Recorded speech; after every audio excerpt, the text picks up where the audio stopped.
there out of Medway, Mass, the Autism Awareness Advantage Collision number 10. Set to go green. They're underway. How you doing, Pete? Welcome, ladies and gentlemen. Green flag out. First feature event of the night, the Street Stocks, as they roll down into turn number 1. And Scott Sundin with the jump downstairs. Bottom lane continues to roll. Al Stone, and here comes Larry Barnett. He'll follow through up to third. Sundin in the lead. Stone, who would like to repeat, as he was the winner at the Icebreaker here in the Street Stocks, currently in the second spot. And a multi-time winner, multi-time champion in the Street Stocks running in third. They call him Leadfoot, Larry Barnett, in the number 73. He is being challenged now by last week's winner, Corey Fanning, in the number 11. Those top 4 start to draw away from the rest of the field. Off before they come, lap number 2 up on the scoreboard. You look at the top 5 here so far in this one. Multiple feature winners up there so far tonight. Stone in the 52 picked up a win. Waterman in the 75. Barnett and Fanning. So 4 of your top 5 have been to victory lane. Speaking of Chacolas, he fell back there in the bottom groove. Up front, nose to tail from second on back. Sundin's got about 3 car lengths out front. Yeah, Scott Sundin with a somewhat comfortable lead at this point as they make their way out of turn 4. Larry Barnett with a peek down underneath Al Stone and can't get it done. Meanwhile, Barnett's got to go on defense, but he's got the 11 of Corey Fanning starting to close in. Fanning looking to get back into victory lane in that number 11. Fanning, of course, was a multi-time winner in the Street Stocks last year here at Thompson. That's how he picked up the championship. And as I mentioned earlier, he is our most recent winner in this division. And he is right on the back bumper of Larry Barnett as second, third, and fourth are nose to tail on the backstretch. Yeah, Fanning really quick last week. We talked about it all night, jumping out front, really never looking back. Tonight he's got a couple cars he's going to get by. If he's going to get back there this time by, we're a quarter of the way through, 5 laps complete. And Sundin continues with that 3-car length advantage over Stone, Barnett, and Fanning. Don't count out Ryan Waterman either. Always fast, rounding out that top 5 right now. Still a long way to go. Fanning's trying to get a move on, though, down to the inside of Barnett. Yeah, Larry Barnett knows his way around this speedway. As we said, a multi-time winner, multi-time champion. And he could pretty much drive this track blindfolded. He's on defense right now because he's got Corey Fanning all over him as they race out of turn 4. Yeah, Fanning knows he's got to get going here if he wants to get up to the front. Takes a look to the outside, trying to change the lanes down into 1 and 2. Well, he does that. Waterman closes in just a little bit, trying to make it a 3-car. Battle for the 3rd spot. That's allowed Stone to pull away by a couple in second. Still Sundin comfortable up front for now as lap number 7 goes up on the board. Now they're side by side for 3rd. Yeah, that is the battle as Corey Fanning, get a little brave, drove it in deep into turn 3, trying to pull alongside Larry Barnett, and does. Kind of beats him to the turn, and while the bottom is open, Ryan Waterman will take advantage of that. Waterman now works the inside of Barnett. That is the race for 4th spot. Down into 3 and 4, and Barnett back to 5th now. Lost a couple positions here in the last lap and a half as Waterman sneaks by into the 4th spot. Barnett tries to cross over, not enough there as they come across the strike. Pete, the big story now, we'll see if Fanning can go after Stone for 2nd.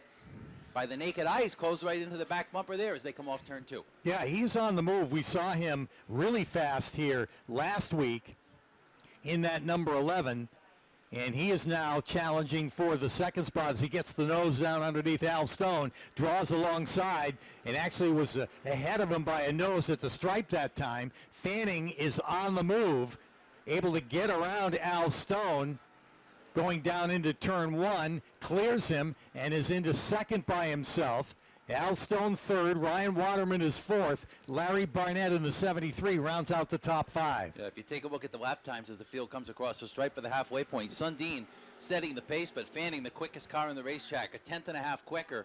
That time by shouldn't take him long for there to be a battle for the lead. The other guy we're watching is Waterman. Got around Barnett.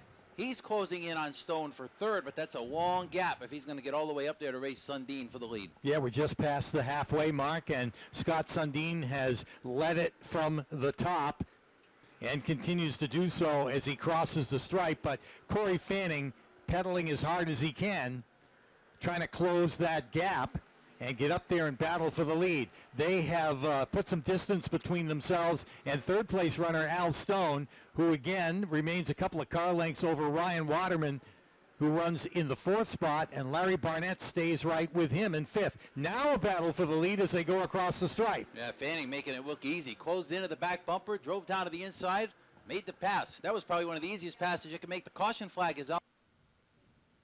Pace car peels off over there in turn number 1, and they come for the green flag. It is in the air, and a drag race for the lead down the front stretch. Drag race for the first 6 positions, actually, as they're side by side, 3 rows back. Off of 2 they come. Fanning gets the advantage on the outside, takes over the top spot off of turn number 2. Sundin is under fire as Waterman looks to the outside lane.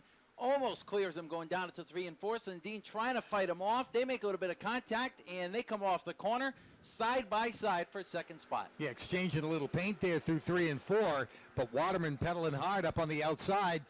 Equally as hard on the inside as Scott Sundin trying to hold him off, and he does for the moment anyway, as Waterman tries it again on the outside, and Al Stone's got a great view of that, racing from the 4th spot. Down at the 3 and 4, almost a little bit of contact there again. Might have been as they come off the corner. They continue to race very closely for that runner-up spot.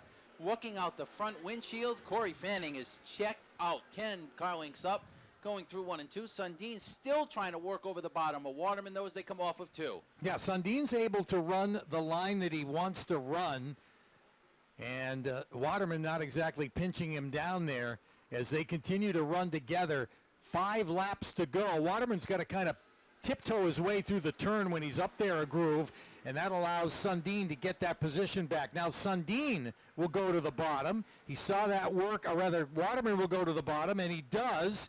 Might have been a little contact there as Sundin's got to get out of the throttle and loses 2 spots to Al Stone and Larry Barnett. Tough break for Sundin. Waterman takes it over. 4 laps to go. This time by Corey Fanning up by 1.6 seconds. The last time by, this time by, that margin grows to over 2 seconds. 0.3 of a second quicker than anybody out there that time by. That number 11 is rolling as he rolls down the back straightaway.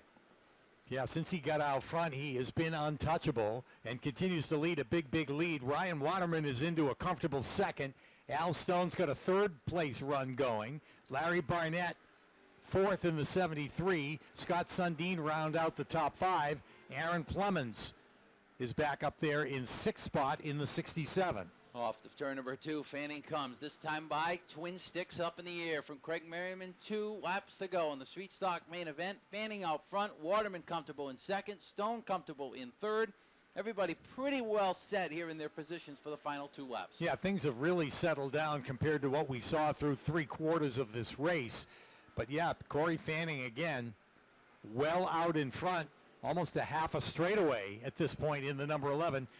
Trying to go 2 in a row here in the Thompson Speedway Street Stocks. White flag is in the air. 1 more lap to go. Across the stripe they come. Final time around the Thompson Speedway Motorsports Park. Corey Fanning, the defending champion, struggled in the first couple races of the season. Said last week they went home, did some homework. Seems like they got an A+ as he rolls down the back straightaway for the final time.